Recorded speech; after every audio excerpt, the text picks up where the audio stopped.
تلفوني لا.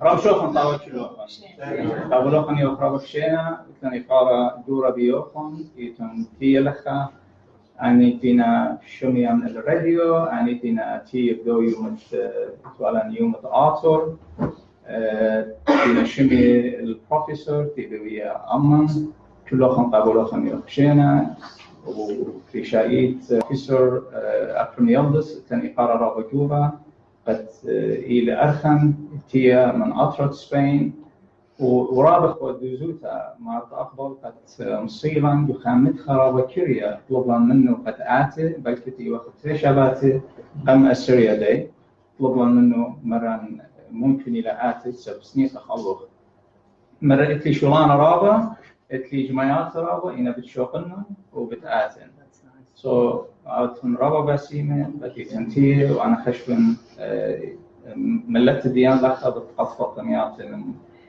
500 توخن بروفيسور تقدم رئيس عليكم السلام.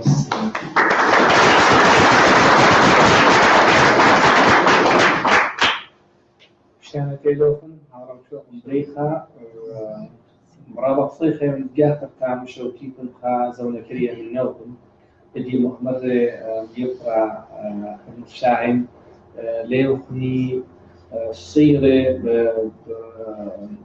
قطرة زونة لبيتاية من بالتوسع يعمل منتانا 25 دقيقة ينبابا إشواء السنة بكيلومتر ودي هل فرادة الكل البكيلومتر يعمل يخبونه لا أوكي نادي لا ما مرة قدي أخيط بسيطوكم فقط بيوكم أدخل مشوتيكم من نوع وخاصة زونة أد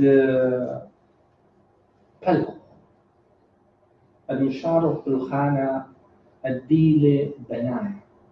I'm going to shift into English. I know yes. Yeah, I'll do it. Yeah. But anyway, I'm highly pleased to be here among you. I'm not just an invited. I'm one of you. Okay.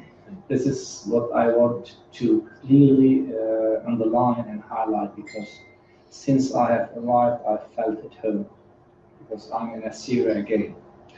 Okay. This is one of the biggest gifts we ever can have once we are our own people.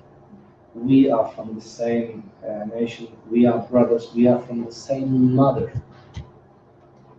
And this is what unifies us. But let's try not to be so emotional. I'm going to be now a bit professional and try to tell you about a topic which has become somehow one of the main problems or concerns of our communities around the world. And I will explain myself during my short speech. So what we are going to do is first, I'm going to bother you for at least 35-40 minutes. And then I would love to have a discussion where I want to have questions. And don't worry, if I don't know the answer, I will say I don't know it. Okay, this is very important. But we will have the chance to have discussion to share a while, especially on a topic that, as you see, the Assyrians after their conversion to Christianity are trying to It's not the real translation of the text, but let's go back a bit in order to understand the context in which we will try to explain the topic. As you know, since 612, when the Assyrian Empire lost its power as empire, we have been living under different foreign powers. But what we didn't lose is being conscious of being a different people in relation to the others. Okay, this is an important point. And there were then small kingdoms, I will show you afterwards, that continued being under the power of the Persians, of first, in this sense, under the Parthians, Persians, Romans sometimes. Part of Assyria was also under Edessa, Urha, and these regions were under the Roman power. And then until the Arab Muslim, let's say, new change and new challenges. Why I'm telling this to you? Because as you will see, since we didn't have a centralized, let's say, staff or organization as a kingdom, as a nation, as a whole, small kingdoms were Assyrian kingdoms, but we lost the imperial, let's say, policy. And then when Christianity started becoming a part of us, we have to go back at least according to the sources we have. If we give credit to the sources given by our own one, we might be, or they might have started the year 37, okay, after Christ. According to these sources, there are two main. I'm going to take you to a map, probably, which is better. Here, this one is better. The apostles started from Jerusalem, no? After the Pentecost. And after Pentecost, different apostles were sent to different directions or destinations. St. Mark was sent to Egypt, according to the tradition.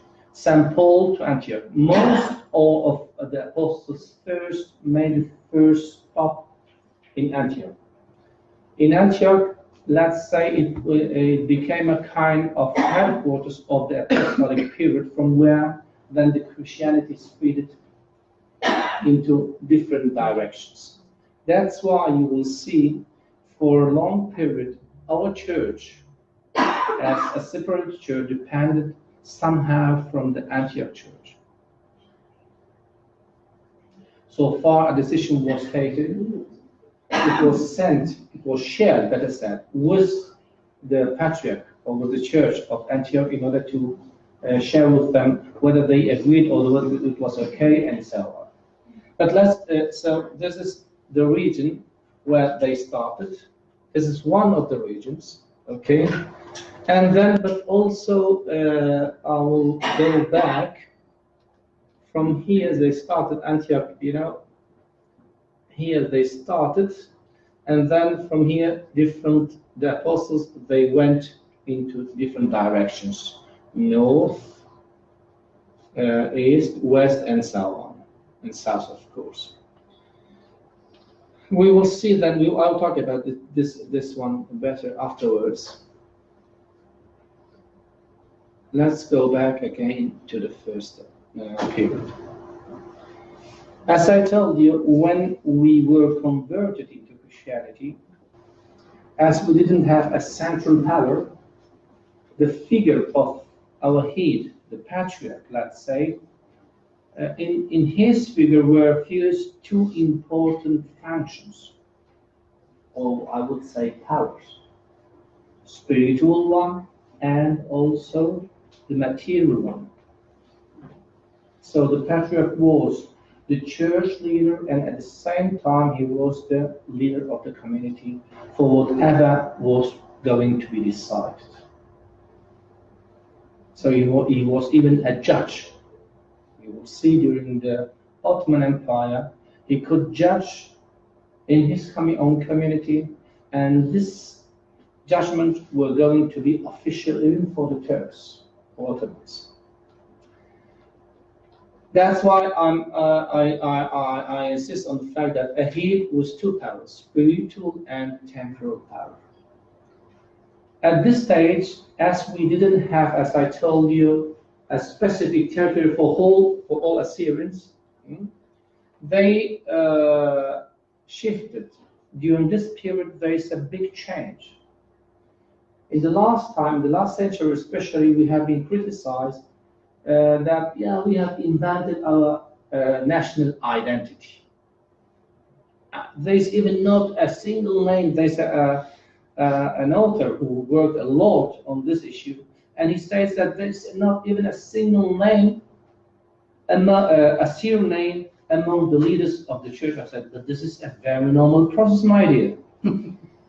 If they have shifted to a new religion, the identification process, it's normal that they change the names from Ashur, Sargon, Naramsin, and so on to Joseph, Ephraim, and so on.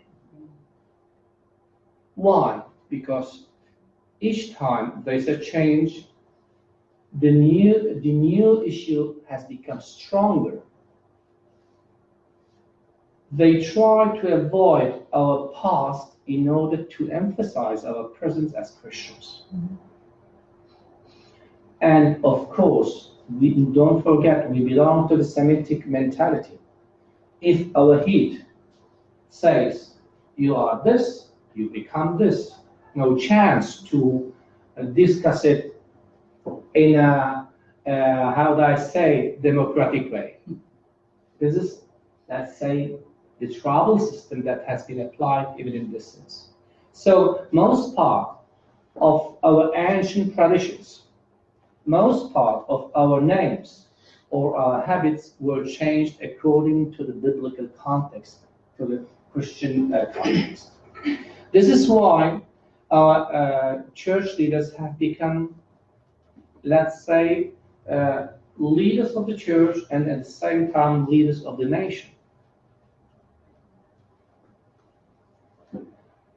Don't forget, the idea of a nation is a very recent, let's say, concept.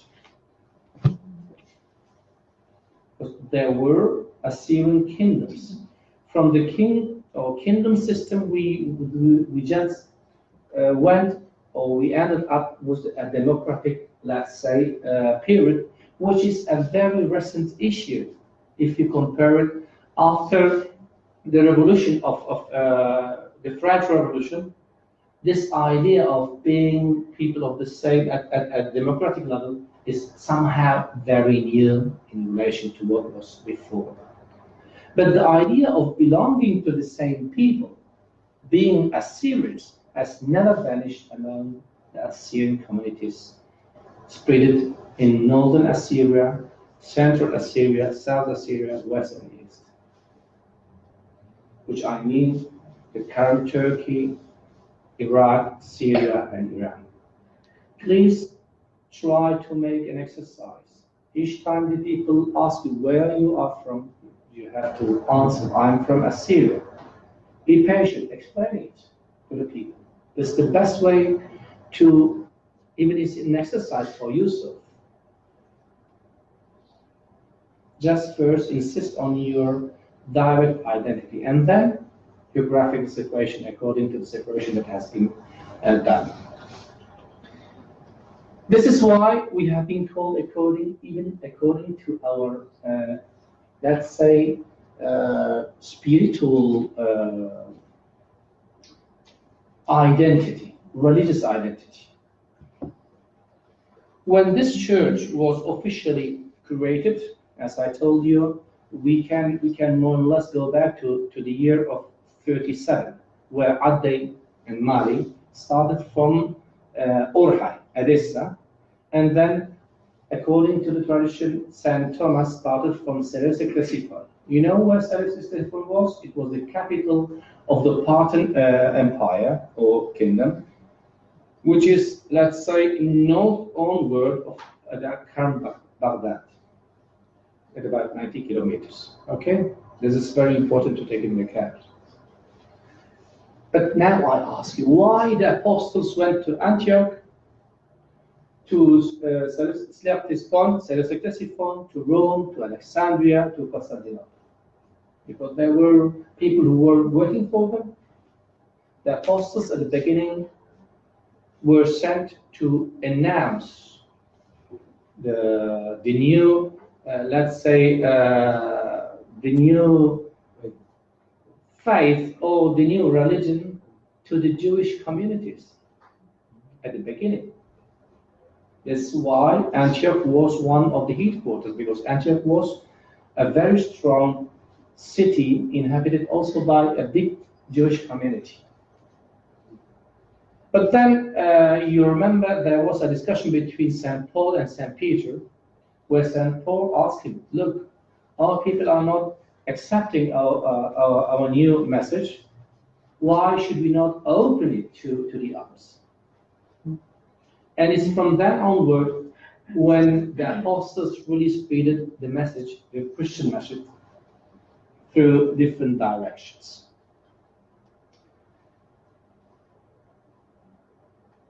We, as Assyrians, were converted from two sides, according to tradition. But we know that really the mission started from Edessa, from Urhai onward, and then from north. Then they went to Hadyab, from Hadyab to Ashur, because at that time all these kingdoms were officially recognized, even by the Roman power, Roman Empire.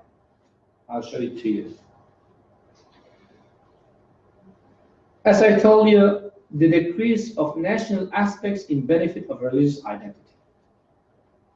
All what was linked to the ancient traditions, which were linked also to paganism, polytheism, because we were polytheists. They tried to avoid it, even by names. This was the policy, because the main heads were the bishops and the patriarch. What happened once the church, because we are now at the beginning, because the first 3 centuries, as you know, in the Roman Empire, the Christians were hardly persecuted, okay, very hard. Until 313 was the Edict of Milan, the Christian community in the Roman Empire was continuously persecuted. What happened in Edessa, according to the tradition of doctrine of Ad Mari, said that when the apostles, there is a wonderful tradition which tells that the king Abar Ukama, the black, even sent a letter to Jesus, and Jesus replied him because he was ill, and he came to know that Jesus healed even those who were ill, and also he raised the dead, and so there's a letter there's a correspondence between Jesus and King Abba, who is the king from Assyrian, or Assyrian is called, okay? And it seems that the one who took this letter was Adai, Maradai. And who started from there, he healed him, and he started all the, let's say, the small kingdom was converted into Christianity. I have also studied the Chronicle of Urhai, Edessa. We know that in 201, there was a big flood, the river Daisan, with the flood, even the church, a building, an official building, imagine, in 201 is unimaginable in the Roman Empire. But there we know that there was a community which was officially admitted as part of the new religion. In 201, which means you need at least a century to organize a community. And after this period, you will be able to create also an official place where you worship your deity or your religion. So from very big, probably we are the first Christians in reality of the history. Okay, after Antioch. But what happened once after 313? Let's go back a bit. The Christian religion was admitted even in the Roman Empire. And in a very short space of time, they shifted from an admitted religion to an official religion. It has become the religion of the whole empire. And as usual, so far you feel free, problems just raised, questions. The first crisis that took place from then onward was now the questions. How is the relation? How can we understand the relationship between Father, Son, and Holy Spirit? There is a Coptic priest, Arius, who says Jesus can't be equal to Father. Father is higher than the Son because he is a creator. And the whole church, for the first time in 325, within the council of Synodus of Nicaea, for the first time they declared that Father, Son, and Holy Spirit are from the same substance.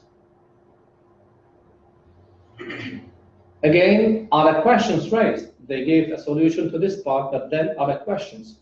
How can it be that they are equal? What's now the role of Holy Spirit in the whole issue? In 381, the council in Constantinople took place in order to also define this part. Once this part has been defined, other questions raised now directly linked to the figure of Jesus Christ as God and human being. How is the relationship? We are now in the 5th century, 431st, where the Council of Ephesus started a huge problem. The problem consisted in the fact that there were people, especially from the Egyptian communities, that insisted on the fact that Christ can't be, let's say, God and human, the two natures, that is better said, can't be at the same level, because you can't imagine the human being part. So there is at that period, the patriarch of Constantinople is Mar Nestorius, who clearly defines or tries to defend, better said, that in Christ there is a whole, as a whole, he is God and he is also as a whole man. But at that period, this terminology wasn't so well developed. The terms prosopon and prosopar could be understood in different ways. So, and as usual, the church leaders came into a Christological discussion that has created a disaster for the future. Because once this part, because the monophysitism and duophysitism is the fruit of such a discussion, where the monophysicists say you can't, Jesus can't be human and God at the same time in a separate way, because the human being of Christ has been observed by the divinity. That's why monophysis, one nature. And Nestorius and his followers insisted on the fact, no, he is full God and full man. Is the right word full or holy? Yeah. And now question, if Christ is God only or man in the nature, what's the role of Mary, Saint Mary, in the whole process? They called her Theotokos. Theotokos means mother of God, let's say. The one who gives birth to God. Nestorius says you can't. Oh, thank you. Which was an honor. Oh, it's good to know it. Anyway, and Nestorius insisted on a fact which is very important. He said, no, you can't call her directly Theotokos, because in this case it would mean she's mother of God Father, mother of God Son, and mother of God Holy Spirit. But if you say Christotokos, Yelda Mshiha in our liturgical books is still given. Through Christ, she becomes Mother of God. But no, you can't define her from the very beginning as Mother of God. This slight difference, it has become a big problem. At the end, in 431, there was a disaster in the Council of Ephesus. There are two sessions, clearly, I have come through them. The followers of Orillus, the patriarch of Alexandria, he came. He didn't even wait to the arrival of the followers of Nestorius and Nestorius himself. He celebrated the let's say the council. He condemned Nestorius and he went back. Nestorius and his followers came and they arrived. They saw what happened. They also celebrated the council. They condemned the others and they went back. At the end, both of them, they were condemned because of such an attitude. But there was a political issue as well, because there was a fight between the Antiochian educational center and Alexandria. There were two methods that didn't fit with each other. I'm not going to bother you with that. But now, this problem, which started in the Western world, has become a disaster for the Eastern Church. At the beginning, because our church is directly linked much more or stronger to the Antiochian seat. At the beginning, we see that we agreed with, let's say, the duophysitism doctrine. That's why we have been called incorrectly Nestorians. And there, nobody knows why Marra Buddha, who was the bishop of Edessa, of Orhai, he changed his mind and the disaster started there. The school of Orhai, of Edessa, suffered these consequences of the discussion between the leaders. Indeed, at that period, Magnarsa, you have a school which is called, in memory of his name, he was the director of the school. He was forced to flee to Nisibin because he couldn't give classes or steering the school in normal conditions. It's a very nice history which is taught, but I'm not going to bother you with it. So from then onward, Nisibis has become the, let's say, the inherited method that was given in Antioch. Then from Antioch to Edessa, it arrived to Nisibis. And there, for the first time, also our Assyrian community is split into two main groups. As this is going then to become one of the characteristics of our church history. Jacobites and Nestorians, monophysites and duophysites, split our church into two, for the first time, into two main groups that endure even until today. What happened? The so-called Jacobites, now they are called Syriac Orthodox Church, no? And also Syriac Catholic Church. They continued by their own. Imagine the separation came to that level that they even, the invention of the cursive script, the letters, and also the introduction of the new vowel system in the Western world was the fruit of such a separation process. If you observe, the Western dialect does not use the dot system, the acritic system. They use signs which are letters from the Greek. If you ptoho or spofo is a rho, ptoho is alpha. So each of these vowels are a Greek letter. In order to separate them from their, let's say, Eastern brothers. because the ancient time that we have three wall systems. A very genuine, very primitive one, which uses only two dots, up and down, and Siami. Siami is the sign of the plural. And then it has been developed into Star, Islam, and so on, because also in the Jewish, we have the Babylonian, the Palestinian. But then this is the historic reality. The separation even came to the language. Okay, because at that stage, usually all the texts were written Strangela. If you look at the texts, the manuscripts, all of them, until very late, they were written only in Strangela script. And this is why I try to use always Strangela, because this is the unification process now again.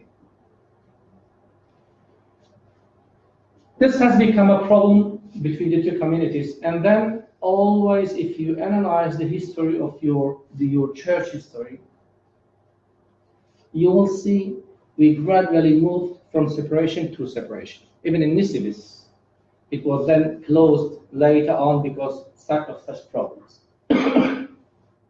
This separation process has become then, afterwards, in somehow it continued until the 16th century.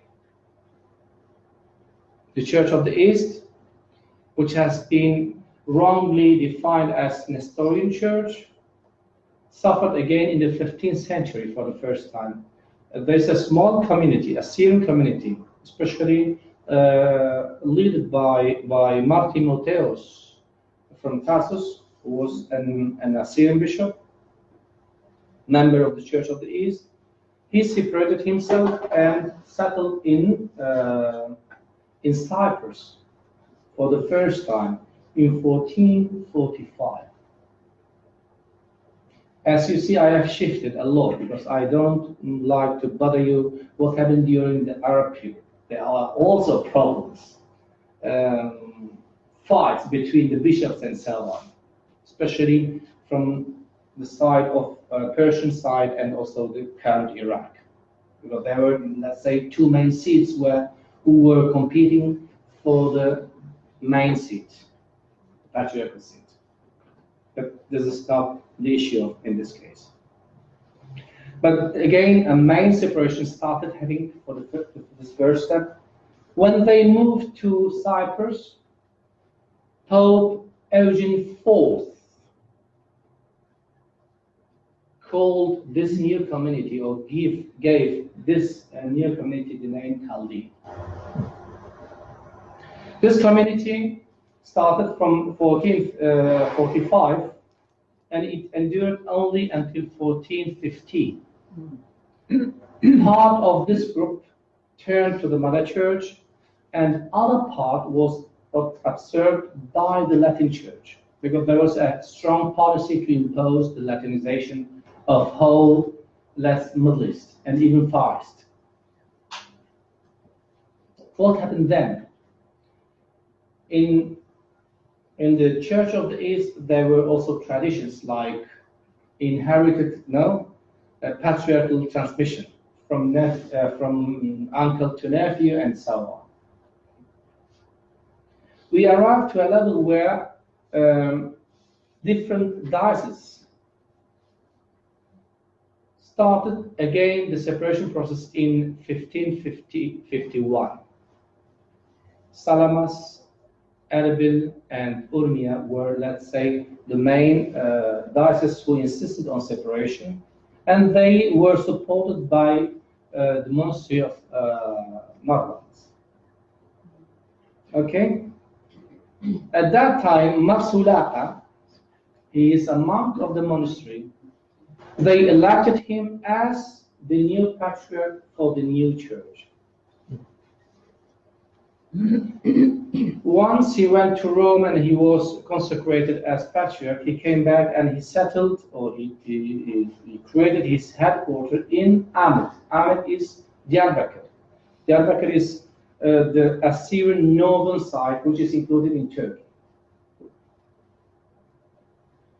But he didn't endure a long period because he, the head of the Church of the East, at that period, he is the highest dignity recognized by the Ottomans.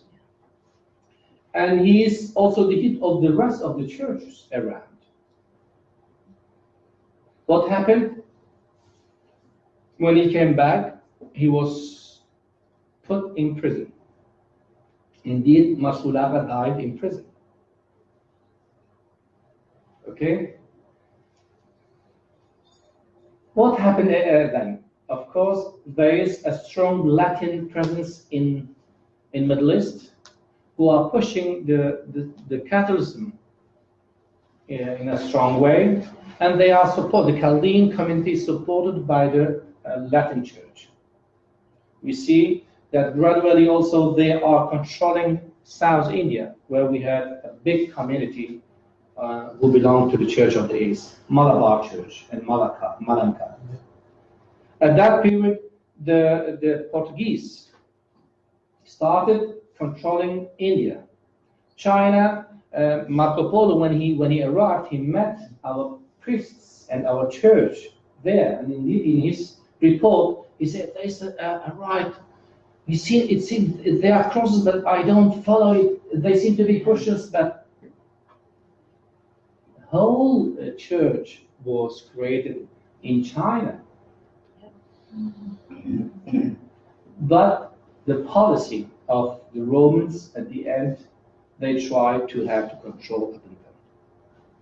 What happened now with the separation between the Church of the East and the new Chaldean Church, which is Pope Jules III, consecrated Marsulaga as the new patriarch of the Chaldean Church.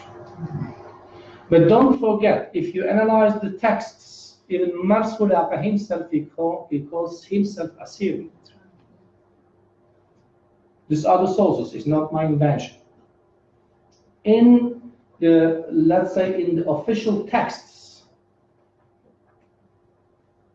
Aditum Assyrian means Assyrian rights. There have been a policy to shift from one name to the others. Now we are coming to this part. Now let's wait here. What's happened during all this period? Imagine during the period, this side was Assyria even in 117 after Christ. The Assyrian territory, which was reduced, has never vanished. It was always there, even during the Assyrian Roman Empire. This is what was called Assyria, even by Romans. But it's not at least the only one. Let's go now to this. In 387 and 591, 6th century, before the arrival of the Muslims, you will see 3 Assyrian kingdoms who were living in a very natural way in their own territory in their land. Osraone, Hadiabene, and of course the beloved Assyria. This map, I haven't invented it. This is given by the experts. Until the 6th century, and you can follow with this name until even the end of the Ottoman Empire. But now let's go to the main problem. As I have told you, what time do you have? No, I'm going. Okay. No, I'm not going We to. still have time, yeah. It's okay. As I told you, the difference between Antioch and Alexandria I've mentioned have become our biggest problems. Arianism was the first problem, monotheism, then onward the opposition, the separation, and of course, this separation has given the rise of different confessions that today are becoming a huge problem from a national point of view.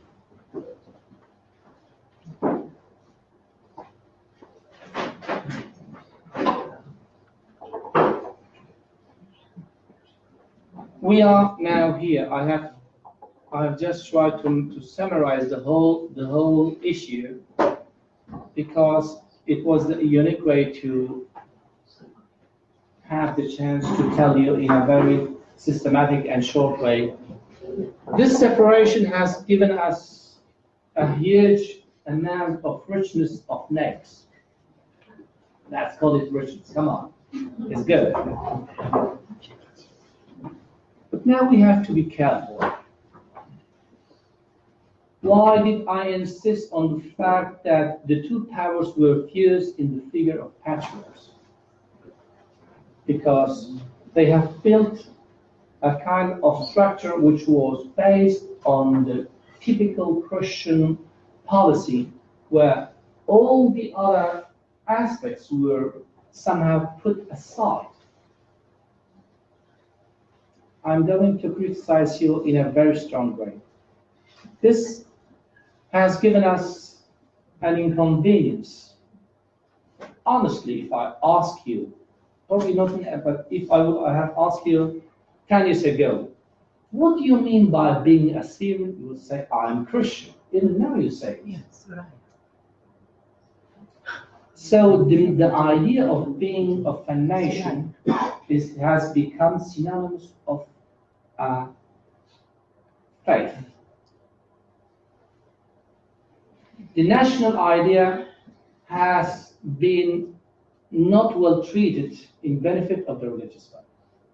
But this is normal. That's why I'm insisting on the fact that the church intentionally fostered the religious part, which is normal. But now, at that time, I can understand it because we depended on what our wise men who were priests, bishops, and patriarchs, even the deacons, who were the one who told us who we are, where we come from, and what we have to worship and what we have to do. Is true or not? But now we are able to also to show them that the history is not only that. I'm a deep believer. I'm a Christian, and I belong to the Church of the East, with part of it which is divided into Chaldean Church. I have been born in the Chaldean Church, but I am Assyrian. What's the problem? There are Germans who are Protestant and Germans who are Catholics and even atheists. There are Spanish who are Catholics, Protestants, Presbyterians, and so on, but they are Spanish. There are Australians who, I don't know how many confessions are here, but they are Australian, aren't they? Why we do make an exception? The case of Assyria has become an exception for the history. This is true. We know the reason for that. But I can understand it on behalf of the foreigners. What I do not understand is on behalf of those Assyrians who don't call them Assyrian, who deny their national identity. This is what surprises me. But I know there are interests, because all these names, which most of them, Chaldean, it has been, let's say, regained in the context of religious issue. Syrian, Suraya, Suryoyo is also in the religious context, but it is instead of Syriac as language. You see, I put Arab within Batlana because this is the correct manner of writing it, because it's leaded to the Assyrian, Asuraya or Shuraya. Then Nastornaya, Yaqubaya, and so on. And Protaya, we could put in, because there is a big community of Protestants. Armaya or Ramaya at that period was used as like a pagan.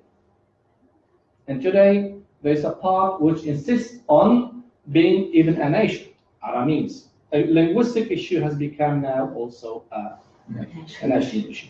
And each time you see a division, there is always a church leader behind it. I'm very sorry. I'm not criticizing them, but I'm telling the truth. Or is a bishop, or is the patriarch himself. The last one is our patriarch from the Chaldean church, Mar Luis Sacco, who created the League of the Chaldeans. I mean, this has been really started even before him, but he is the one now. He's now shifting from a kind of religious community to a national one. What's going on, guys, here? What do we do? No, they are conscious of a fact that we are now acquainted with our own history. And once you have a bit, tasted the seed power, it's quite difficult to renounce it. It's human condition. This is normal. But sacrificing a common cause for a specific interest, this is what I don't understand, honestly. And I'm not telling you who did this, and because all of them, they are guilty in this sense. Because even the Church of the East, they shifted from the Church of the East to the Assyrian Church of the East. There's a competition between our church leaders, and which has now become a kind of national concern.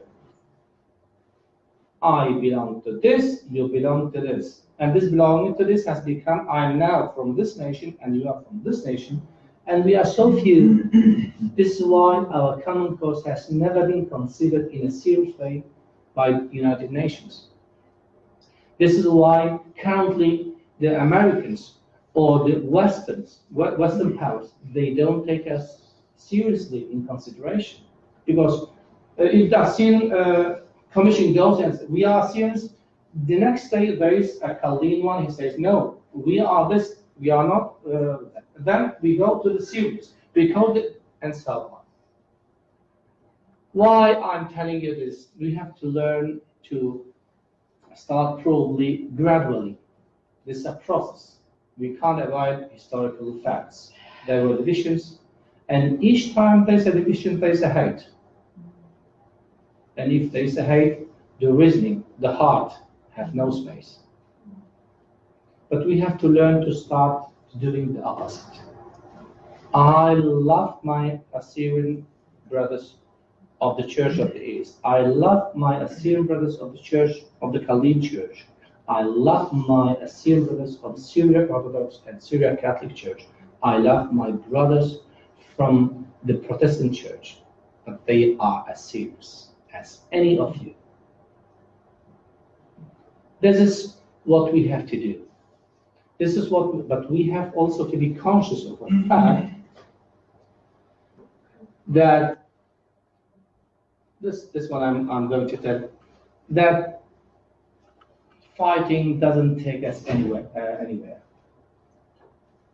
We have to know how to look for those aspects that try to take us together or closer to each other, and starting gradually. Be patient. This process is at about 2,000 years process. We can't change it in a very short space of time. No, you never know. What I can assure you, and I'm not a prophet, Assyria will be once again Assyria. Whether we have these obstacles or not, but you have to work on it in an intelligent way, in an efficient way, in a professional way. If we use this means, then we will become what we are dreaming of. Assyria will be again a nation, combined by different religious groups. All of them, they will be included in it. And all of them, they will be equal part. Because sometimes we commit also the inconvenience to consider Assyrians from the first and second class. This is the biggest mistake we ever can commit. Assyria is big, is great because it includes any of her son and daughter.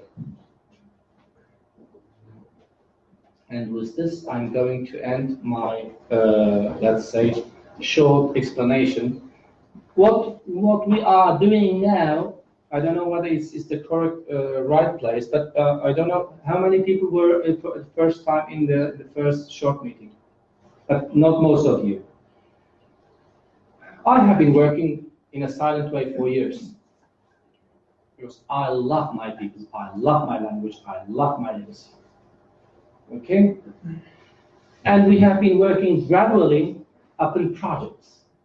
We have to learn to work on short and long-term projects, but in a professional way. We have been amateur for a long period. Now we are starting becoming professionals because we are building up in a project that will endure for long period. At the University of Salamanca, where I'm professor, we started a long time ago, including courses, subjects in an official curriculum.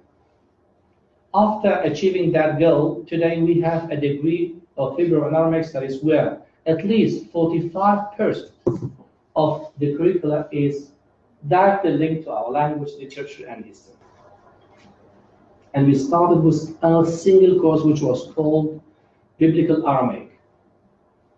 Today, your and my Assyrian language, modern, as we talk among each other, is taught for the whole year. Probably it's the unique university, if I'm not wrong, where a whole year is given to the modern part. A whole year is given to the classical part, Gushma, and a whole year to the ancient. The same we have 2 whole years for literary texts. Other 2 years are given to the literature.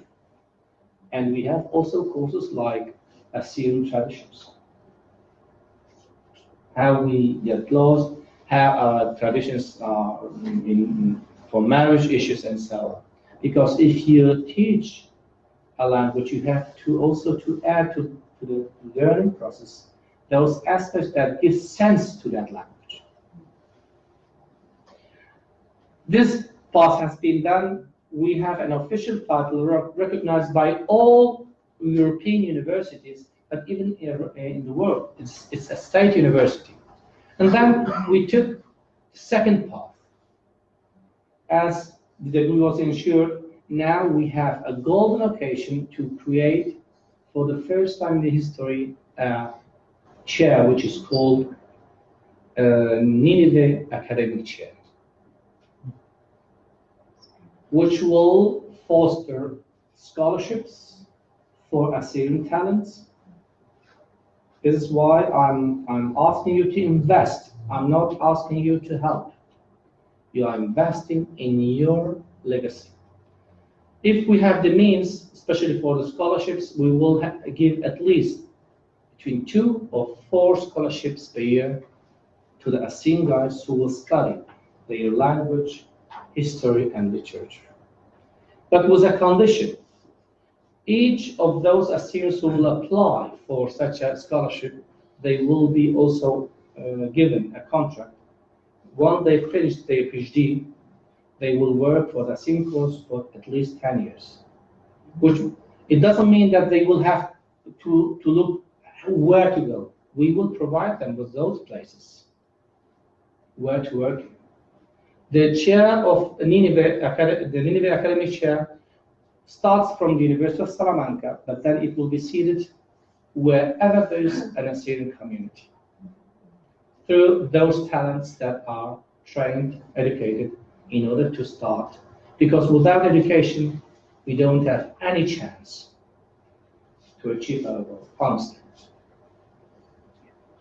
This will be one of the main, let's say, purposes of Nineveh Chair. But other activities like international congresses related to this question, the first international congress that will start with Nineveh Chair will deal with this topic: who we are from a religious point, from an ethnical, from a nationalistic, and from a linguistic point of view.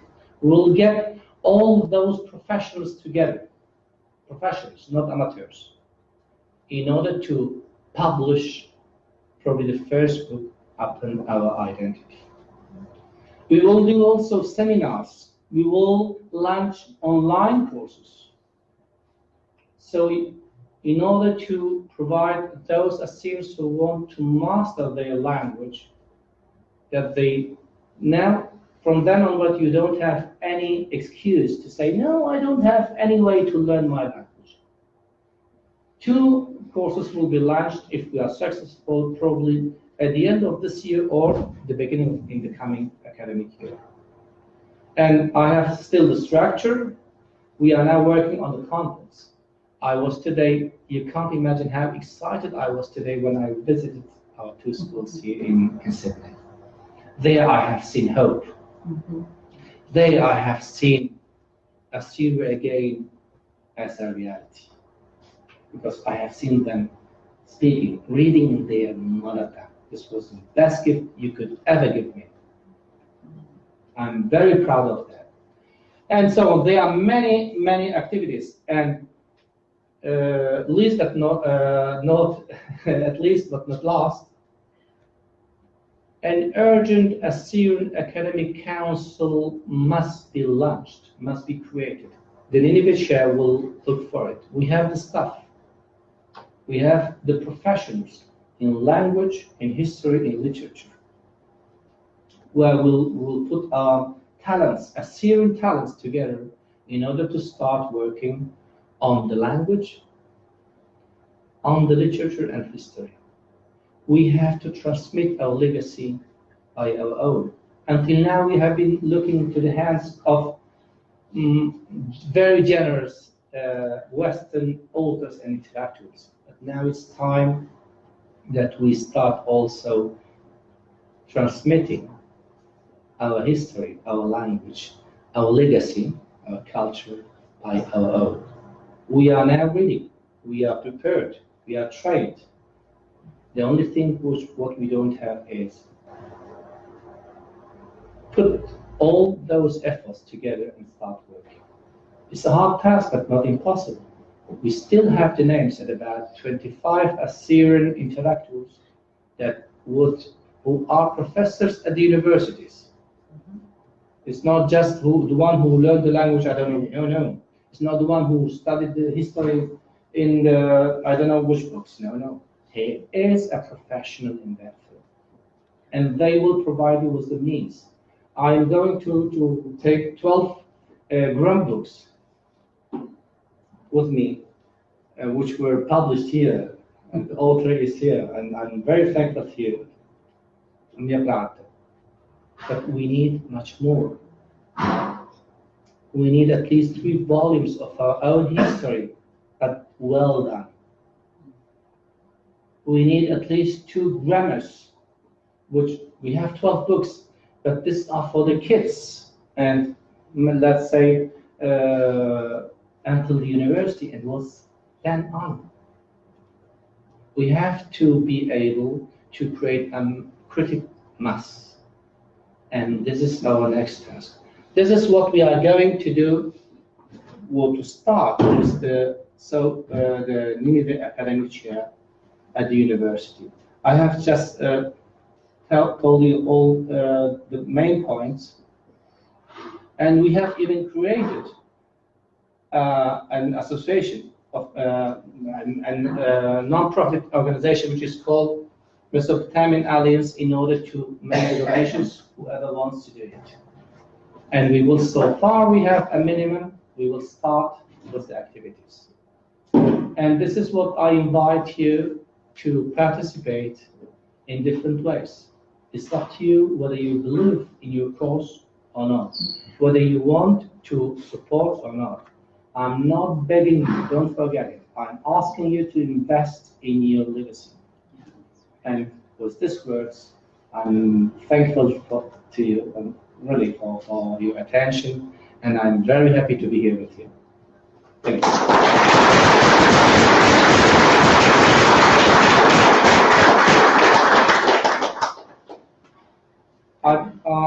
I don't know. Again, reading the poem of the Assyrian Day, I think maybe really for questions. Yeah. I would prefer also to give the time to the question. Yeah. Right. heard you talk at the Assyrian conference. What is it about the Assyrian history that sees our nation kind of slide into this religious situation where we lose our identity in a sense, or almost, or struggle with our identity, to where we now resort to religious identification? I mean, you take another nation, for example, that's historically as ancient or close to as the Assyrians, that become Christian, yet they don't lose that. They don't lose their sense of what it means to be a nation. Yeah. What is it about the Assyrian experience where it becomes a matter where we now slip and fail into? You came a bit late. I've explained. I'll be pleased to explain it again.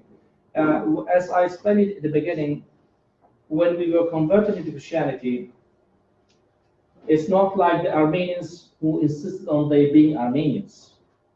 So the case of Armenians is a clear one. It was a nation, Christian nation. We were somehow also a Christian nation, but our Semitic background is also a kind of enemy. Once you shift from a part, you put aside the rest. We weren't able to find a balanced way to combine our national identity with the religious one. As I told, many aspects were put away in order to avoid any contact with our historical pagan or polytheist historical background. This was one of the main reasons why the religious part became strong and the national one became gradually weaker.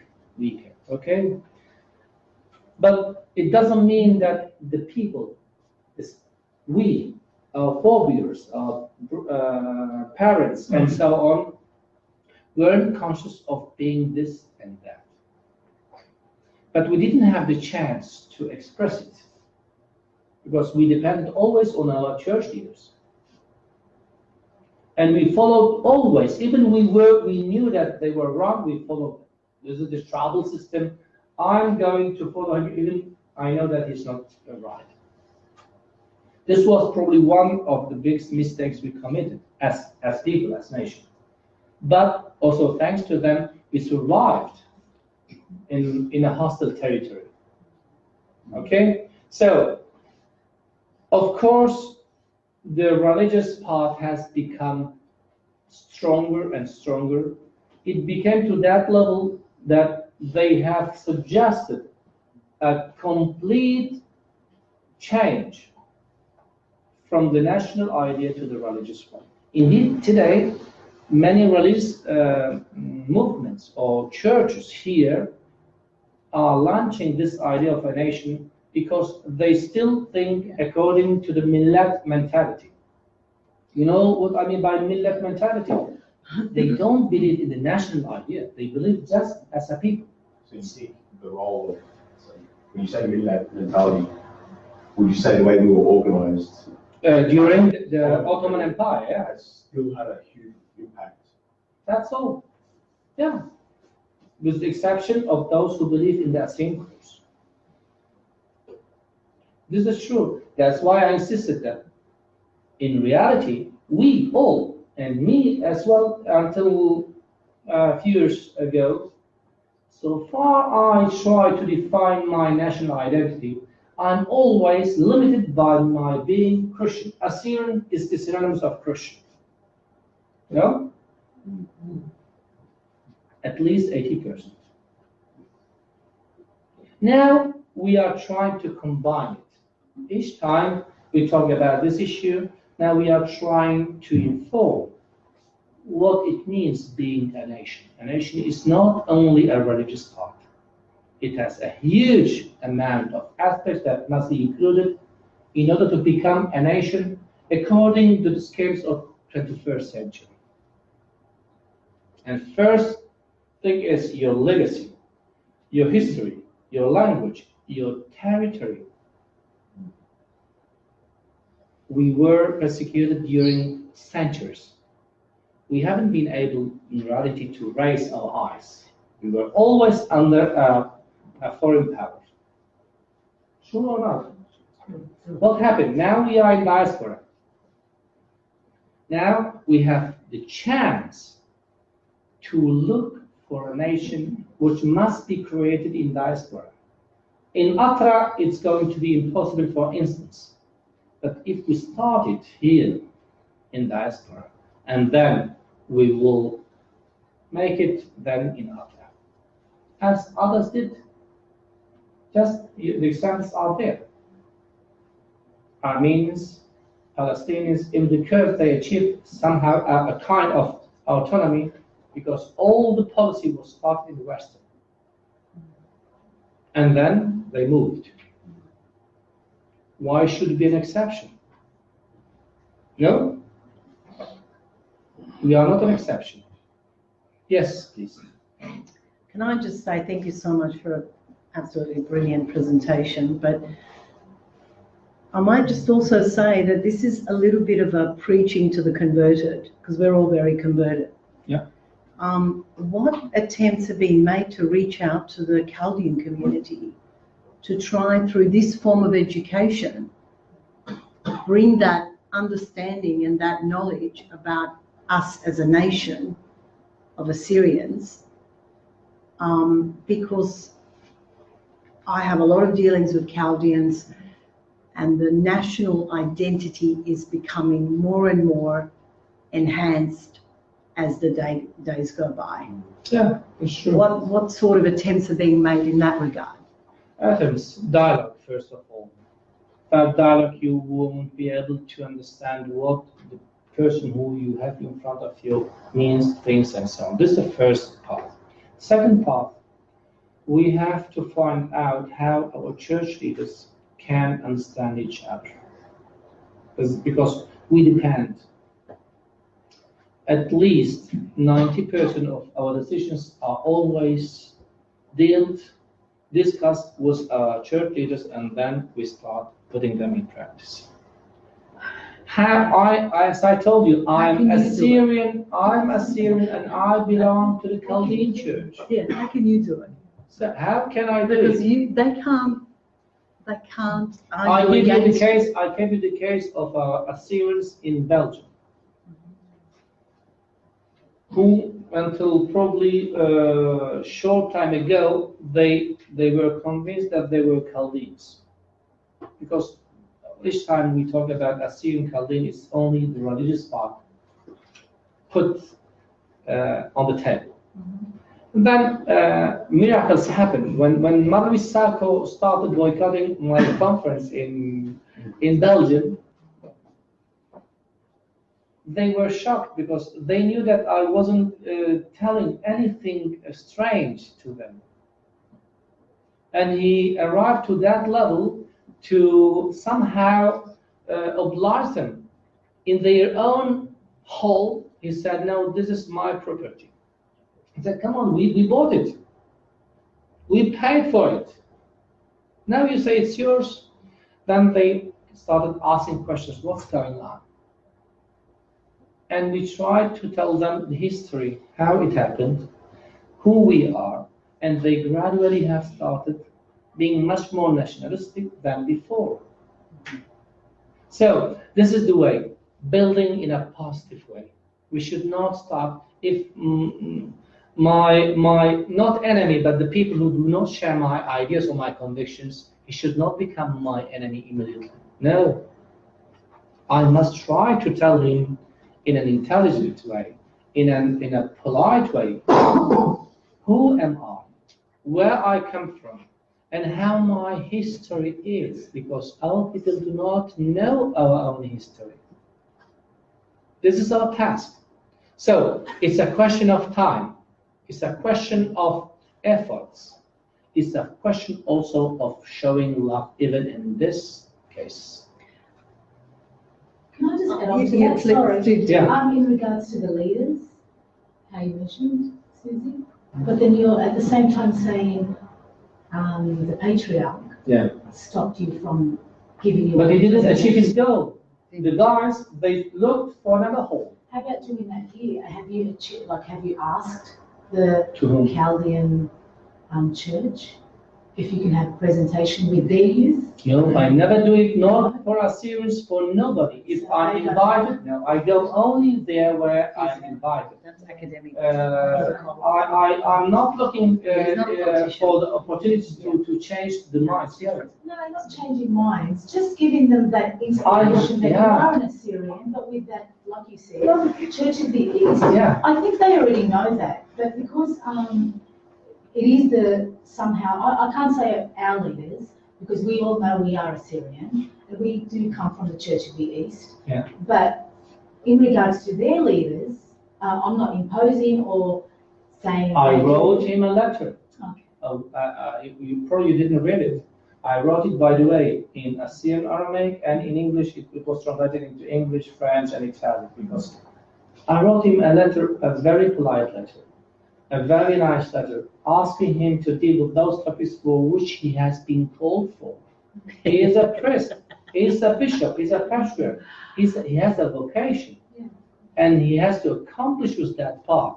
He's not called to be the president of the new nation. He's not called to be the representative of material issues. He's called for pushing the gospel. Obligation. This is, but unfortunately, he didn't understand my intention. No, attempts have been done, but I have a wonderful dialogue with my Assyrian brothers of the Chaldean Church. I was in France. I was invited. I went there. Wherever I'm invited, I go, because this is the way where we can start working together. Uniting. But you should, just a second, you should not be unhurried. This is a process. We will be one, all together, I'm sure, but in an intelligent way. Yeah, please. Yeah, I will then.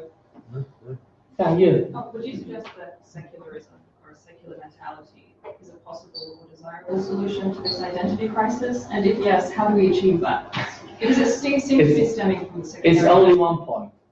Secularism is impossible. The last phrase I wrote to the patriarch of the Chaldean Church, my church, I asked him to respect what Jesus said. Give to Caesar what is up to Caesar, and give to God what's up to God. This was my last phrase. Of course, if we don't distinguish this part, it's going always to be difficult to go forward, because they are interested. Also, come on. Once you are bishop, you can't tell him that now he has to become a deacon. This is human being condition. How can we do it?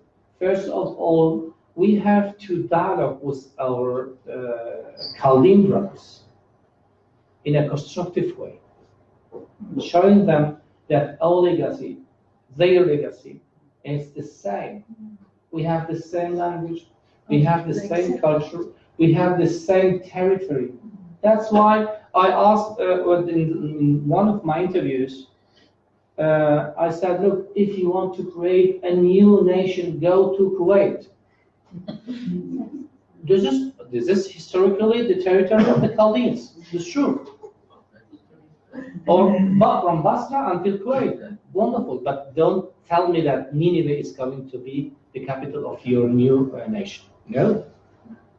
I respect him. But don't take my territory, calling it, I don't know what. This is Assyria, whether he wants or not.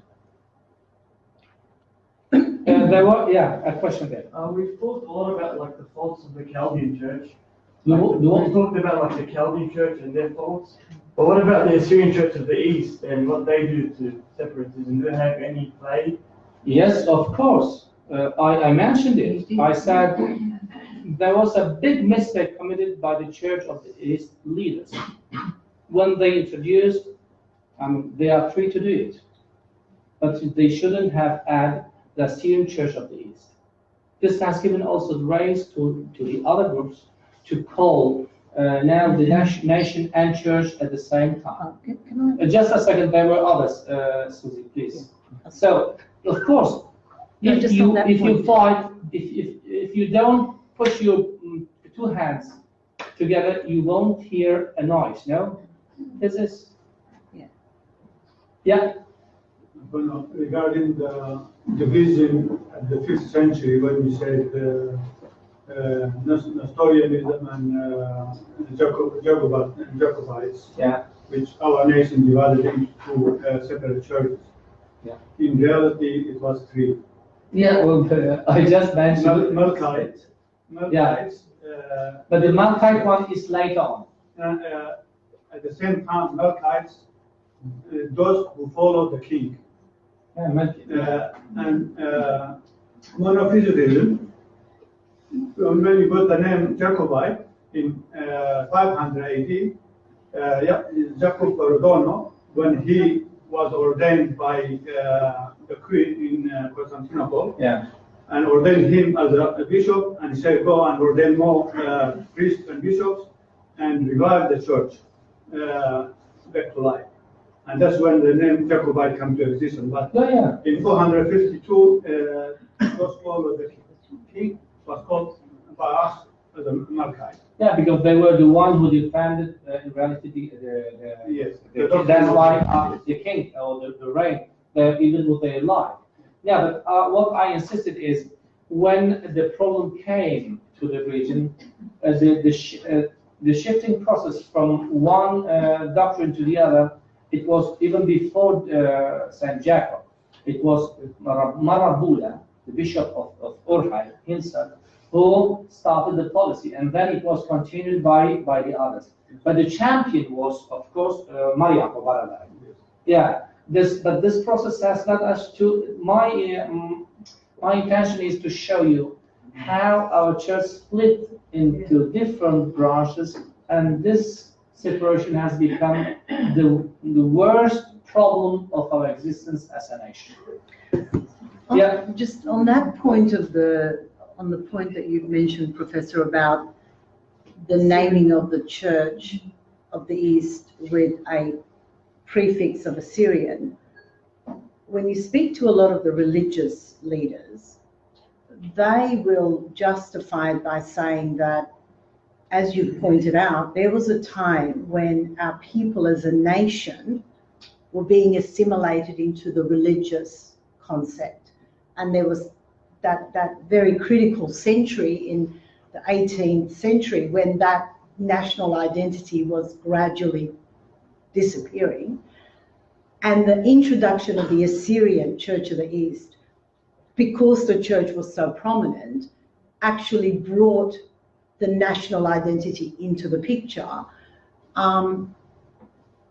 just like the Greek Orthodox Church did and the Russian, they wanted to disassociate themselves from just the church being the Orthodox Church and to bring in the national concept. And I think it was following suit of that they introduced it. Having said that, there are questions raised, particularly by our Chaldean brothers, that the introduction of Assyrian actually ended up separating us rather than uniting us. Absolutely. But there was a justification for introducing it because of that. But it doesn't mean that it wasn't a mistake. Yeah, well, so this is, is it a mistake to have Russian Orthodox Church? Do the Russians lose their national identity by being called the Russian Orthodox Church or the Serbian Orthodox also Church? In the Russian environment, it was exactly due to this fact. The Orthodox Church or the Byzantine Church. The Greek Orthodox Church? No, but they said Greek Orthodox Church, which, the seat is in Constantinople. But then when the Ottomans, when the Turks conquered Constantinople, Moscow became, let's say, alternative to what Constantinople was. The same thing happened Rome and Constantinople. Yeah. So this is a process. Yeah. But they call themselves Orthodox Church, Russian Orthodox Church, Greek Orthodox Church, and so on. Okay. And what we could say, Church of the East, which belongs to Assyria. The Chaldean Church, which belongs to Assyria. But this is the difference between us and the Western world. They are able to find the balanced way to combine the church identification process was the national one. We haven't been able. We weren't intelligent enough to see how to combine it in a balanced way, both, let's say, elements. And this is now the process. We have seen that our church leaders will never come to the same opinion in this process. So it's up to us to probably show an example of unity within our Chaldean brothers, our Syrian Orthodox brothers, within our Protestant brothers, because they belong to the same nation. I think now it's time to start taking our case, our common cause, also in our own hands. Yeah. Because we are ready, we are prepared, we are educated. Now, not as we would desire, but we are able now to focus on those aspects that will give us the chance to dream of a nation. It's a dream, for instance. Just a second, there was somebody here. Yeah, it was here. Yeah. I just have a quick question. What exactly is the difference between, say, Suraya, Suriyaya, and when exactly do these terms shift from being related to Assyrian to more, as you see now, even Chaldeans will say just means Christian? First, Suraya, Suriyaya. Yaya, in our language, Suryoyo, is somehow, in reality, is a Greek influence in our language. Okay? Christoi, Oi, the plural one, has become a part of what was our link, or the link of the monophysite church to the monophysite church of Alexandria, and then also to Antioch when it has become, let's say, monophysite. So Suraya is the correct one. Suryoyo is also correct, but this is the influence of a language that has influenced very much in the Western, let's say, phonetic branch. But this is only a question of linguistic part. The other question was Christian. So as we say, it derives from Assyrian. Yeah. So Ashuraya. But how, like, when exactly in history did this shift from just to mean an identification for a Christian? Since yeah, okay.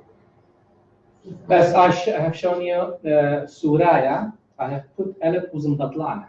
Okay. Batlana, yes, right. Yeah, but this is the correct term we use. Okay, Correct thank you for correcting it. So, when it has become, there was a long time ago an article written by Dr. John Joseph where he considered Assyria a historical memory, and I replied to him, Assyria. The Assyrians are historical and current reality. Yes. Okay. Why did I do? What I did do this? Because I saw that there was a clear intention of the confusion that has been created long time ago. Because when Western world rediscovered Middle East, especially Mesopotamia, we were baptized without even knowing it. With names like Nestorians, Jacobites, Syrians, and so on, because the geographical location has to do with it. Syriac, Syrians. Syriac, it has been always called Surat. It has been translated into modern language in two ways, Syrian and Syriac. Syrian, then it has been confused with the current Syria. And Syriac, it has become a characteristic with the Syriac church. Okay?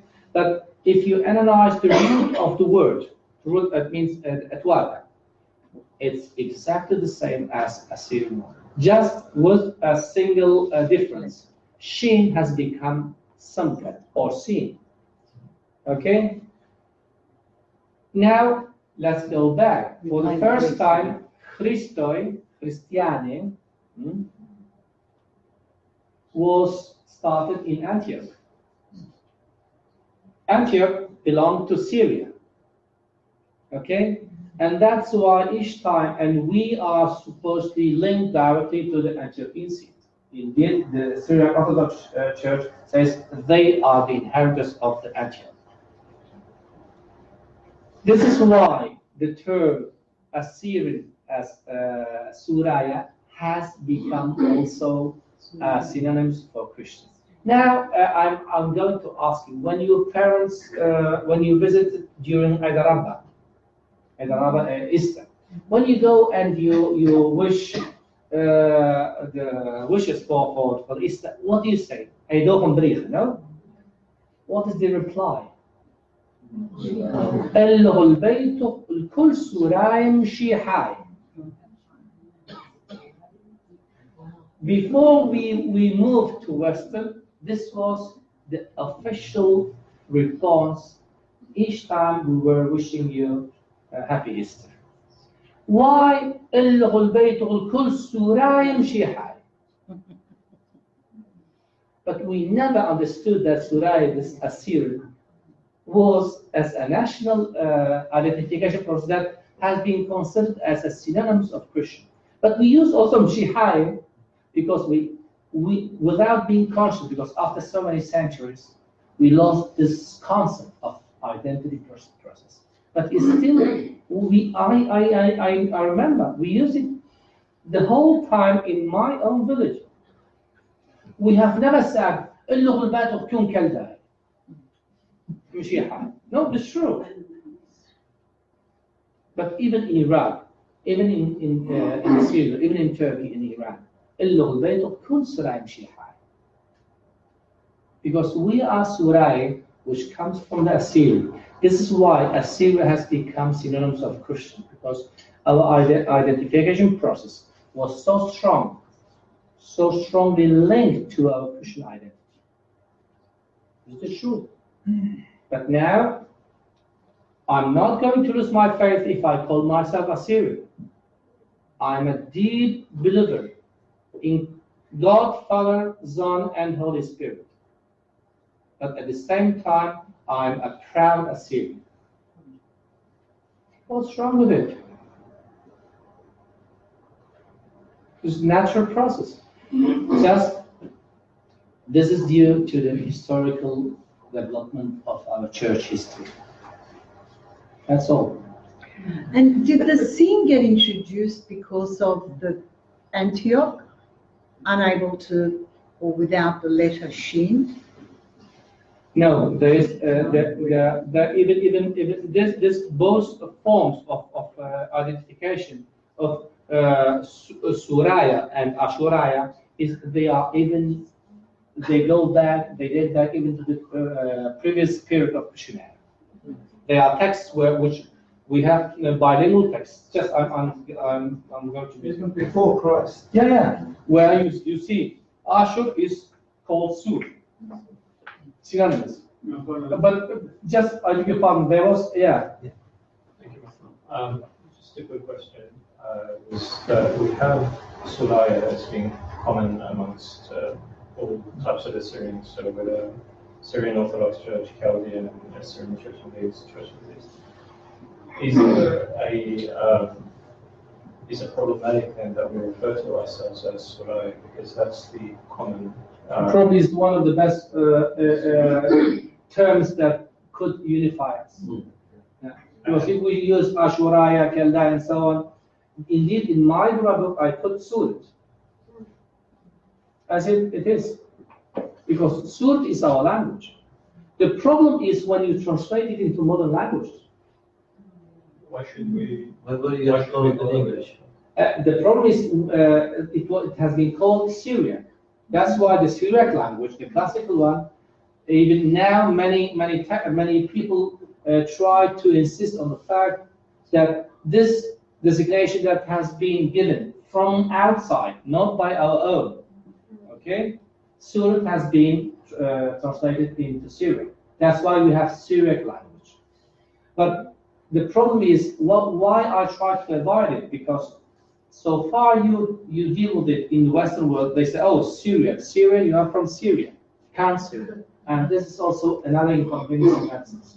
So Suraya would be probably one of the, let's say, less problematic terminology that should start building, and then instead of having Chaldea, because they are movements now, they want to put Atora, Chaldea, Suraya, Aramaya.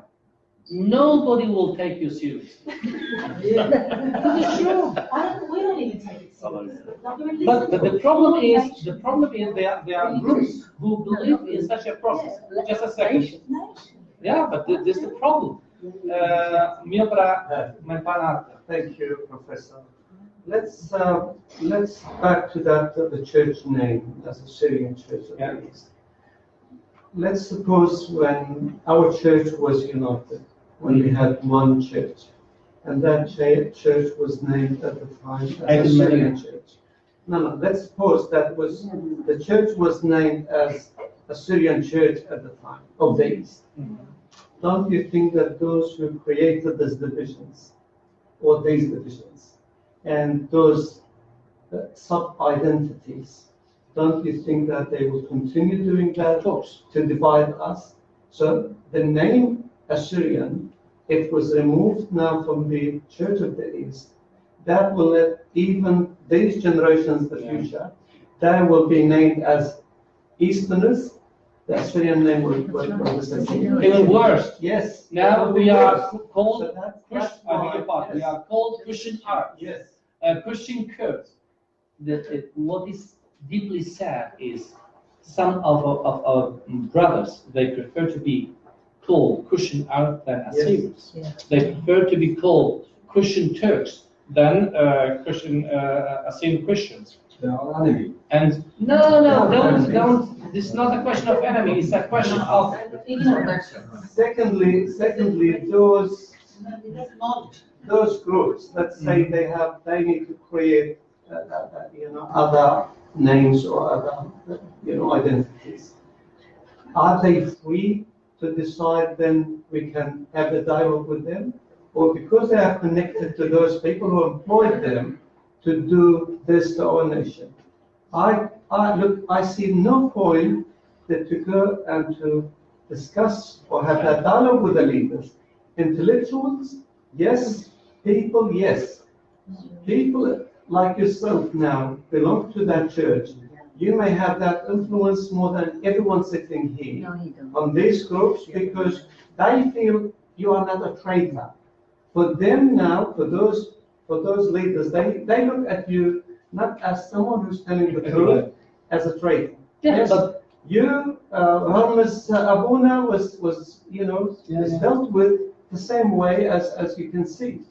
So we have people now, intellectuals in the other groups, are used now, like those people in Sweden now, are used to enforce that Aramaic identity now. You know that. Marta Doros in his catechism he mentions 101 way how the evil acts among the community members. Yes. This is one of the moments. We should not give up, even we are traitors. I have a purpose. My dream is Assyria to become a reality. Probably I'm not going to see it, but I'm sure that my grandkids will see it. That's right. This is the way. I don't care whether I'm called this or that, or they boycott this or that. But if you are convinced of a reality, Assyria is a reality. It's not just a project. Assyria is a fact. It's not just an utopia. It will take time, I know. But once again, and it's even said in the Bible, it will become a mighty nation. Mighty not in the sense of power, but of knowledge. This is going to be our strength. This is going to be our policy of working, seeding, putting the first stones.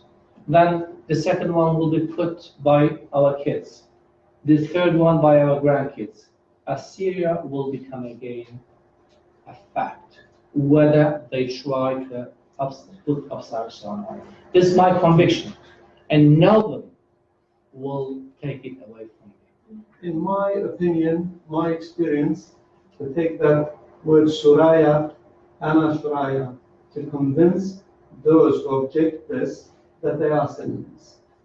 They are the same word. Yeah, no, they are. This is the key. Yeah. Yeah, you can reach to those people who are rejecting this. But I'm with you. The problem is nowadays are kind of Hysteria. well, yeah. Well, as he said, hysteria against the name when you see Atorai or Ashuraya. But this is also him. Come on. Yeah. We have to see the positive part. We are here. I was in Spain and now I'm here sharing with you a topic which is our concern, but at the same time is a waking up. At the same time is a starting point to go forward with what has been still seeded, working on it. We should not just see the negative part. Somehow I'm happy that this movement is starting because our people, as I told you, in Belgium, they feel much more now Assyrian than probably 4 or 5 years ago, due to some acts that probably could be qualified as not worth of being mentioned. But you see, you have to always be able to see the positive part of an act which hasn't been an example. As I told you, somehow I have thanked our patriarch to have boycotted my conference. He has given me the chance to tell to my brothers. So this is the way. Yeah, no, there was, yeah. Efrem, how do we combat, because even within my own church, within my own family, I have relatives who say Assyrian church and nation. So they think Church of the East is directly related to the Assyrian nation. So they consider others like Syriac Orthodox, Syriac Catholics as Assyrians as well. So how do we combat that? Because I think it's very common within our community. People don't realize that. So how do we combat that? Look, what we have to do is to learn how to combine our faith with our being of a nation. We can't go ahead in a balanced way, putting at the same level these two arguments. As I told you, Jesus said, give to Caesar what is up to Caesar and give to God what's up to God. Your and my church leaders will help us to rebuild if we work in an independent way on our common cause. You are now able to read, to get trained in your history, language, and legacy, and so on. 50, 60 years ago, only few of us had that chance and that grace. Now, all of you can be trained. There's a change. But this change means also movement, revolution. And each time there is a new issue, the reaction of those who are usually used to control, they see their seat a bit in shake. But this is a normal process. Someone will appreciate the efforts we are doing, and others will say, God's sake, he's taking me away of my own protagonism, my, you know? We have to put away our my and I, and you will see Assyria will become a reality. Doctor, maybe you give another 5 minutes and then maybe 5 minutes. And then we will have some group photos. Okay. Oh, I beg your pardon. He was, yeah, before you. I think Gabriel was before me, actually. Okay, yeah. Regarding the subject of No, but he was. Go ahead. I've got a question. There was in recent years efforts of creating an Assyrian parliament, so outside of Assyria itself. I'm not sure where it's at now. Do you see? I heard the question about being secular, which I personally agree with. It's time to separate religion and nationhood. Do you see that? You know how you said we should create externally and then move into Assyria. So do you see that? Yeah, it's the having a only Syrian way. Parliament, isn't it time to create that? And that will unite with this within the academic chair. And then I see wealthy Assyrian millionaires throughout the world. They'll see that, hang on, we've got an Assyrian Parliament. They see a cause and they can see a purpose. And that will give us, unity globally. Because otherwise, it's, Indeed, yeah, it's all happening. yeah, perfect. I agree totally with you, but there is a big inconvenience. We haven't arrived to the level to believe or to be convinced at 100% level to be a nation. First point. Second point, of course, those who have the means should invest. That's why I'm asking you to invest in such activities. But the Assyrian governance issue is a totally different one. Of course, the Assyrian governance must be created in diaspora because in our heartland it's now impossible. Why? Because each time one Assyrian proud and intelligent guy tells about it, probably next time it's going to be shit. This is the truth. We don't have their liberty that here we have. What we have to learn is working on it from different, of course, from different angles. Those who are trained in history, in politics, in journalism, in economy, we have started working on it, but it will take time to launch it, because if you don't put all your efforts together, at the end it will fail. Because I say absolutely time critical that happens now, because you know how you said it's time to talk to our our Chaldean brothers. The thing is, time is against it. This isn't now that once Saddam was removed, now it's the time where the discussion is happening about getting a region for Assyrians. The very time that we're supposed to be having that conversation, we're still talking about hyphenating names, all these side issues, which is when people like myself, I'm getting turned off because I don't want to hyphenate my name to Assyrian, Chaldean, Syria. I'm an Assyrian from Chaldean church, but I won't even go to the church anymore. No, we are too. You see, there's good. My family's saying, why should I go to that church when it might go? And I don't have an answer for that. They're saying, why should I go to that church? They go to me in Arabic, which I've got no knowledge about Arabic. So I'd rather just go to the English church down the road, where it's so much easier. I don't have to hyphenate my name or change my identity. Because if I'm going to change my name, I'll just be English. I'll just be Aussie, I was born here, and don't have to... You are totally right. But the thing is, you should not be... You shouldn't be disenfranchised. But the sad thing is, we're the new generation. We're sidetracked on these religious issues. We know it's happened for 2,000 years. But if we have to turn a corner, I see the solution to be to separate them. I love my religion. I love my nation. And the only way it will be is to have a Syrian government. And then all this funding will come to beautiful people like yourself and other people. Anyway, this is what I summarized in a phrase. My last phrase to the patriarch of the Chaldean church was, please don't forget, give to Caesar. This is exactly this process. And to God, what's up to God? You are called for the God issue, and we are called for the other issue. Let's work in a peaceful, I know, it's harmonious way. We don't have to go one way or another. We can just let both travel together, but each with their own. No, of course, this is the only way. There's not a chance. Because they created their own plan, and we have the Syrian Union, the Syrian Academic Society. Indeed, I was asked to give a like to a flag there were 3 flags fused in one. And the guy insists that Professor Efrem he said, why don't you give a like? And I haven't even replied, because I love and I believe in one flag. You're right, but we have to find out how we can come together. This is the only way. I know it will take time, but time's against us. Peter wants to really.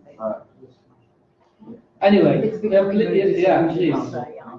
Thank you, Professor. Thank you for your kind words tonight, and also for Sunday night. It was lovely to listen to you. You made an interesting point earlier about Chaldeans who are making claim to Assyrian land, and you said if you want to make a claim, your claim should be from Kuwait to Erbil. Basra, no, not Erbil. Erbil is out. Not Erbil, mate. Erbil is like the heartland. It's Bet Meshan. In the Syriac Orthodox Church, there is a similar problem now with a few bishops pushing towards this newfound Arabian nation that these people are making claim to. And thanks to Facebook and social media, they've gotten to a few places, but they don't do all the ground hard work, and I think that they do fail there. Is there a truth to these people's claim about an Aramean nation at all? Not at all. First of all, so far we deal with the Aramaic name is only a linguistic issue. This is clearly demonstrated. All those Aramean tribes and small kingdoms were, even since very beginning, included in the Assyrian society. They felt as Assyrians, they spoke as Assyrians, they acted as Assyrians, they were employed in the Assyrian administrative system, but one thing changed, the language, the writing system. This is the only thing that they can claim. But asking us now to believe, by the way, there is not a nation. Them from let's say from Lebanon until the whole coast side of the Aramean kings, which one was the right one? We have a common name, Assyrian. But the others were Bit Adini, Bit Zamani, Patina, Kuwait, Sam'al. Shall I go forward? No. Which one are we going to use? So, come on, let's be serious. One thing is the linguistic part, language. Other thing is a national identity. But again, there was a bishop, Mar-Aydin, was behind this process in 1980, 79. And imagine how it happened. He was offended by some Assyrian bishops. And he said, I'm going to work for this in order to. This is, again, a bishop was behind this process. So it's absolutely a linguistic issue that is becoming also a national issue.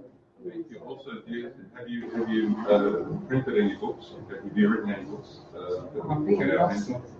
I have several books, and the last book I have published is a modern Assyrian book which tries to define the rules of a modern language. Yeah.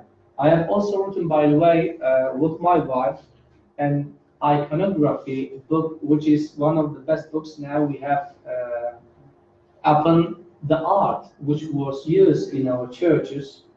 But then some of them left this tradition, and it has been kept by Syriac Orthodox Church, for example. We have I have different books, yes, and especially articles. And where do we find them? Just tell me if you want some of them. I'll send them special to you. So it's, yeah. You just want to buy them. The last book has been translated into French, Dutch, and the English version is going to be done in a few months. Doctor, I think there isn't any question. There was a question, two questions, and then we finish. Yeah.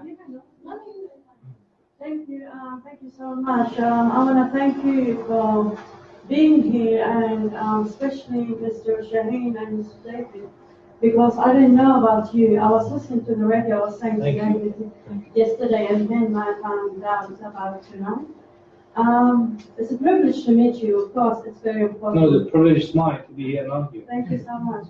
I agree with the gentleman who was spoke very strongly. We need a leader, like we have a spiritual leader, but then we need a leader as a nation. We are a nation, whether people like it or people like it or not. And I sense it like there's a movement and it's starting already. So if we could separate really the church from the nation, it's important to have a church and a leader, spiritual leader, but then we need a leader or a parliament that could start, and we will be behind it, like we will support it 100%, of course. And it says in the Bible that people without the vision will perish. You have a vision, we have a vision, and it's important to start, of course. Indeed, there are atoms, there are groups who are working in a silent way after these topics. But they will come out a bit later, because now each time there's a kind of policy in this bill, noises come from different directions. And the anaya issue is somehow a weakness. I, and I. This doesn't help to work all together.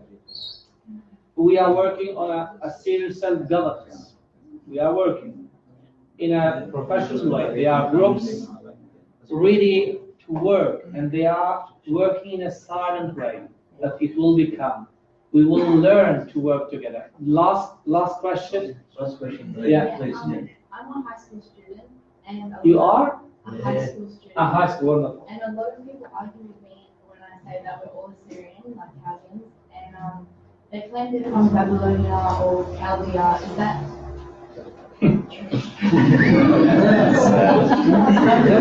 no, it's a good question. Yeah, It's a beautiful question.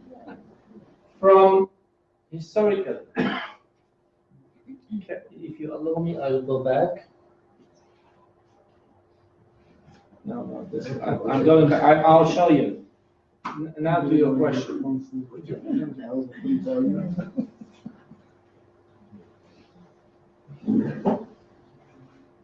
There was a huge stuff. I just shifted it. Yeah, the other one. This. From Urartu. This is the border between Armenia and Assyria. Okay? From Urartu to Dur Kurigalsu is the territory, historically, is the territory of the Assyrians. From Dur Kurigalsu until here was considered territory of Karduniash or Babylon. And here south onward, there were three main Chaldean clans, tribes, that inhabited this region. Indeed, there are said Bit Dakuri, Bit Amukani, Bit Yakin. But these three groups or tribes were totally assimilated in the Babylonian society. They were strong groups, but they were observed by the, let's say, imperial power. So there were two powers with many common elements. Babylon and Ashur as empire, as big kingdom, were led by different kings. Okay? Sometimes even Babylon was during the, especially the Ashurbanipal period, or Shalmaneser, or there were rulers who were under the Assyrian ruling, let's say, elite or king. Of course, it's much more accurate to call us Assyrians and Babylonians in case we want to have a common name. It's true. We can't deny the historical facts. But the simple fact that you take me from here to the heart of Nineveh, calling this part Chaldea, has no sense. That's why I invite our patriarch to create his nation here. It's true. If he wants to have his own nation, the Chaldean region, let's say, is that. But Dr. Sorry, they what can you're saying migrate. those Chaldea, it's nothing to do with these, which is these. No, I just don't. the church They divided us. But just in case he Yeah, wants and yeah. they believe in their own, but he can't tell me or convince me that Nineveh is going to be the capital of the new Chaldea. No. Unless we put the map upside down. Mix it up. Babylonian race and the Assyrians, let's they are from the same race. They are from the Akkadian, let's say, origins in language, in cultural. Is that Chaldeans you're talking about? Are those three Chaldeans also Bit Assyrian? Yeah, they were then included in the Assyrian Empire. They were totally assimilated in the Babylonians. But these Chaldeans now, they are Assyrian. They have nothing to do with Assyrian Catholic. They got nothing. Exactly, but this is the point. That's why I say, look, but even in just in But case. Professor, that's what they do say, argue, and I think legitimately, is, okay, you're telling me I'm not from that region, I'm not an original Chaldean. Who's to say you are an original Assyrian? But this is why I'm telling you about the historical facts, that the Assyrian land is this. Okay? This is a historical fact. Babylonian territory is this. This is a historical fact. If you want to regain your, let's say, lost origins, look at where they started, as I'm trying to apply them where I have been. So, and especially be careful.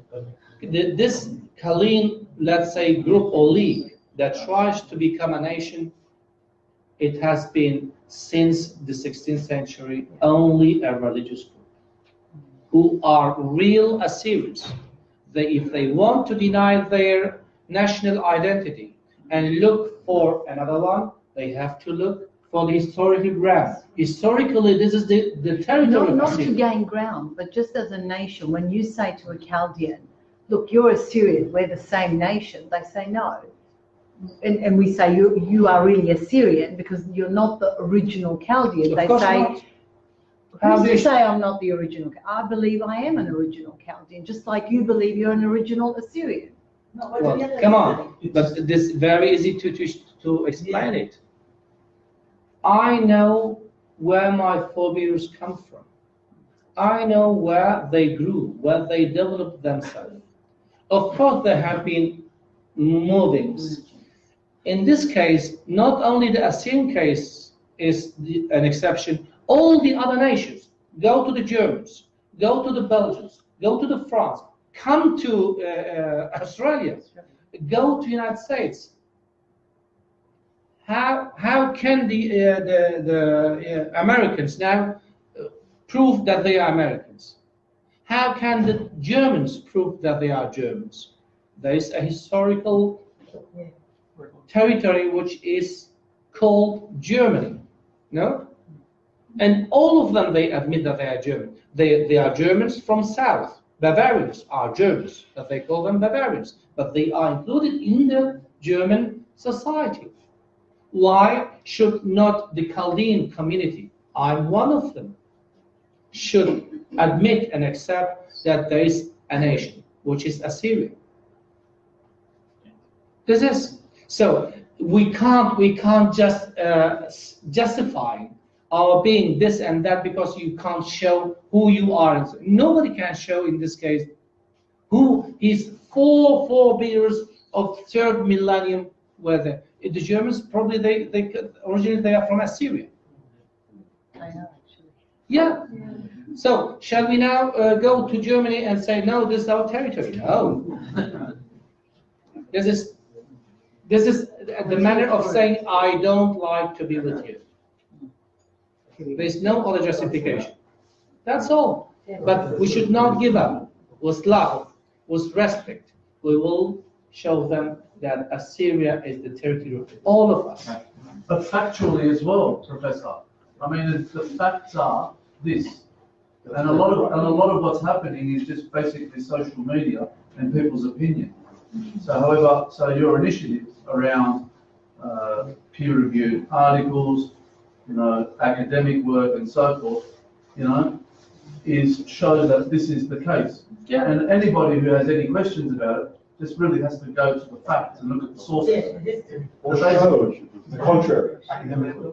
What is sure, and we'll finish, what is sure, this territory, you imagine from here, all this green part of the territory was under the Assyrian power. whether we want or not. So this was ruled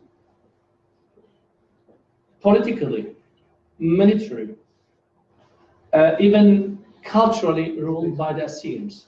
Each of these Assyrians felt as an Assyrian, thought as an Assyrian, acted as an Assyrian, worshipped the gods as an Assyrian, but spoke probably Aramaic, inferior Aramaic, which was also Assyrian, by the way. The Jews called it Ashurit. That's all. Thank you very much for your attention.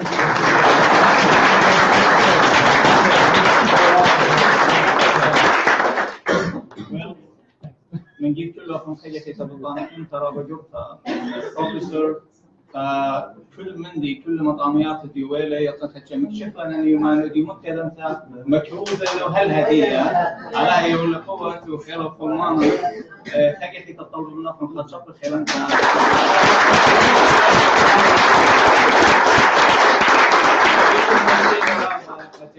كلكم بضايع ربا بقارة من خمني وبت